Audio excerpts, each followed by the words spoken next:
If you're watching this video, it means that you're a game design student who's chosen the puzzle genre to develop your own custom game. In this first video, I'm going to be overviewing the organization of resources and how to make sense of what's present in my example. And then in future videos, I'll explain a bit more about how you can use some of these individual systems in your own custom manner. To begin with, let's take a look at our folder structure. In our images folder, we have the 2D reference images that fill our inventory. So if you add custom items to the game, you'll need to gather some images to show in the inventory as well. Under the materials, well, I don't really have too many materials in this game right now, but you're likely going to want to color and paint on top of things to make them a little bit more stand out and beautiful. You'd put those materials here. Prefabs is the folder we're going to be using the most often. We'll get back to this shortly. Under scenes, we simply have our puzzle demo here. However, you might want to put in multiple levels at some point, in which case you would be adding in new scenes to move to as your puzzle game progresses. Finally, under scripts, we have the 5 core scripts that I provided you with that help provide the core mechanics of this puzzle experience that you might want to implement on your own if you want to make some more custom elements and components. Now let's head up and take a look at our hierarchy and see what we have present in this scene. At the top, we have our directional light. This is just the sun that you can move around if you see fit. You can make the scene darker or the shadows cast in a different direction if you're interested. Then we have a number of different features. I'm just going to double click on each of these and talk about them briefly, what they do. The door pad is something that our player is able to drop items onto to trigger some kind of response. This one here is waiting for a cylinder. The item type name text is listed here. This text appears above the door pad. Let's just pop into the game here. See how it says cylinder there? And it's also determining which object it's looking for to have a response triggered. So in here, this pickup cylinder, the item name listed here has to be exactly the same as the item referenced here. Any typos and it'll break. So be wary of that. I also have the ability to start on or off. If I turn off the start on option, it means it starts in a turned off state so that it starts open. So you can have things begin on or off based on your preference for your puzzle mechanics. And then of course we have to have a connected object. So something I could do here is consider, what if I made a different wall the connected object? How do I do that?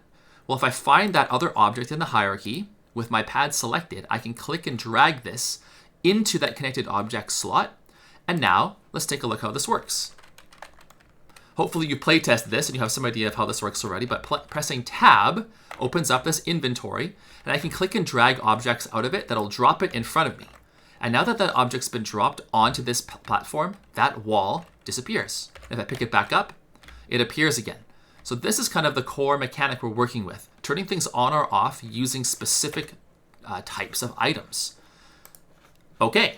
So we're able to kind of change that. I think I prefer this doorway to be the thing that's connected. So I'm just going to go back to this and reattach the doorway to keep that initial way of it working going.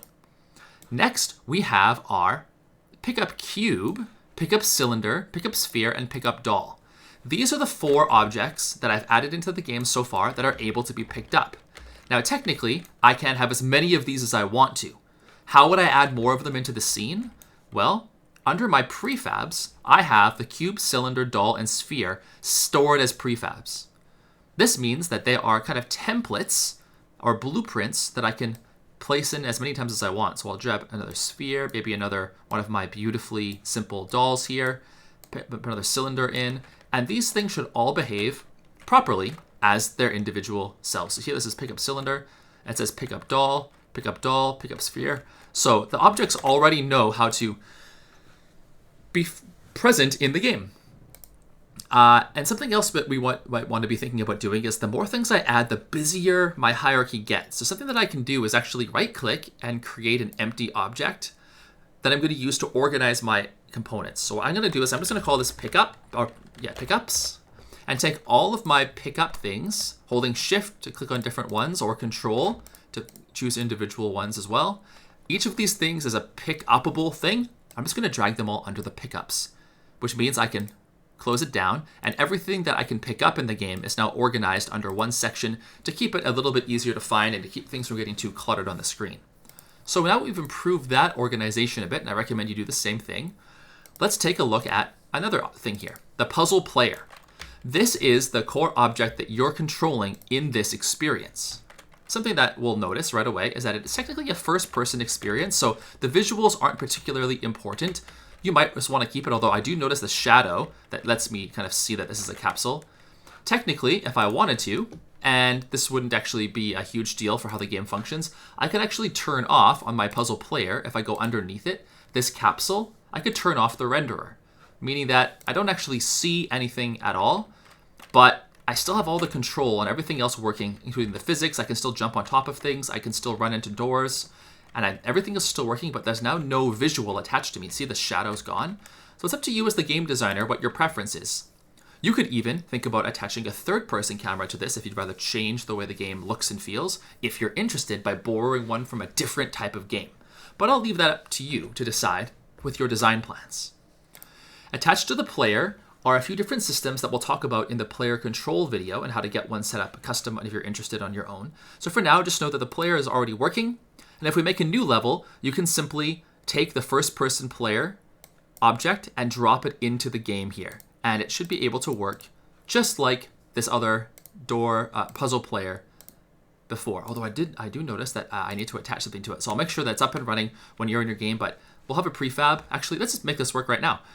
Puzzle player, if I want to use this in a different scene, I can turn it into a prefab by clicking and dragging it down here and clicking original prefab.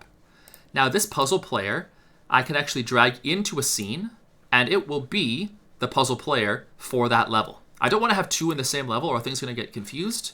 So just so you know, we can do so. And if I turn this renderer back on, let's have this puzzle player be updated with the renderer settings here. So there we go. I can just add in a puzzle player really easily with my prefabs here. And I think I made two of them. Let's get rid of one of them. And beautiful. Now I have the ability to add more players in wherever I want. So if I make a new scene, I can just drop it in and have it ready to go. Over here, I have another pad that's waiting for something to be placed on it. It's waiting for a sphere, and in this case, it starts off. What is it affecting? This block up. This block up, right now in my scene, you notice how it's gray? This means it's disabled, where this checkbox in the top right corner here turns it on or off. Now, I could just leave it on so I can view it in my game scene here, but the reality is when I start playing, will it be on or off when I hit play is based off of this trigger. Remember that. So if I choose start on when I run, that platform will be enabled and I'll be able to jump up right off the bat. But if I leave it on start on false or start off, when I start the game, I have to actually place the sphere on this pad to have that spawn to make it up to that next level. Notice I can't jump high enough. And while we're here, something that we should also notice is that I have a teleport back to where I started if I fall off the map. A bit of a forgiving thing in a puzzle type game. What manages that? Well, it's in the puzzle player, the fall warp, where this number, invisible floor, determines how far I can fall before I warp. What if I made this minus 100? Well, that means it's quite a bit further down, 10 times further down than before, actually. So in this case, if I jump off, I should see myself falling quite a bit further before I end up warping back up. So just know that you actually can put that teleport. However, something to know, if you make this a positive higher number, then that means that we're always going to be warping above where we start. So it's going to leave us in this infinite warping cycle that breaks the game. So be careful about some of the parameters that you place in that could actually end up breaking stuff as you work. To continue with the hierarchy, this unreachable platform is simply just an object in the world that is kind of another floor to reach that I could put more content on. I can make this a lot bigger, stretch it out, so that this becomes like a pathway that I can jump up to that leads me to more spaces. This is just me developing a bit of a hint about how you can make some more expanded level content. Let's say this is kind of like the phase 1 of the level. You have to figure out how to place this block down. Really simple. And then you jump up here, and now you can head off towards maybe the more intermediate section of the level, or maybe an exit, or whatever you want to design. So it's just a simple basic cube. Over here, the warp point is the place that I want the player to teleport to when they fall. To create a custom one, I can just create an empty, and maybe I'll call this warp point 2. And what this is going to be is just another option for where I warp. I could, for example, if I wanted to have my player spawn in different spots or move around in different ways. If I move this over to the corner here, my player starts in the middle of the map, but if I make this warp point the spot where the player, going up to my puzzle player, click and drag it over into the warp point slot, this means that if I fall off the edge, I now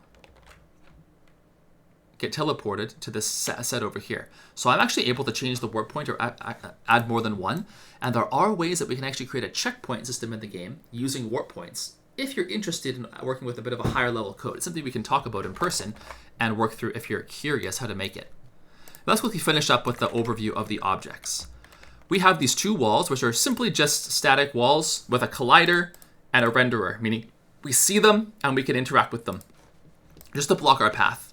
But then we have this doorway, which is just like a wall, other than the fact that it's attached to our door pad. And maybe I'll put these things beside each other so it's a bit clear how they're interacting with one another.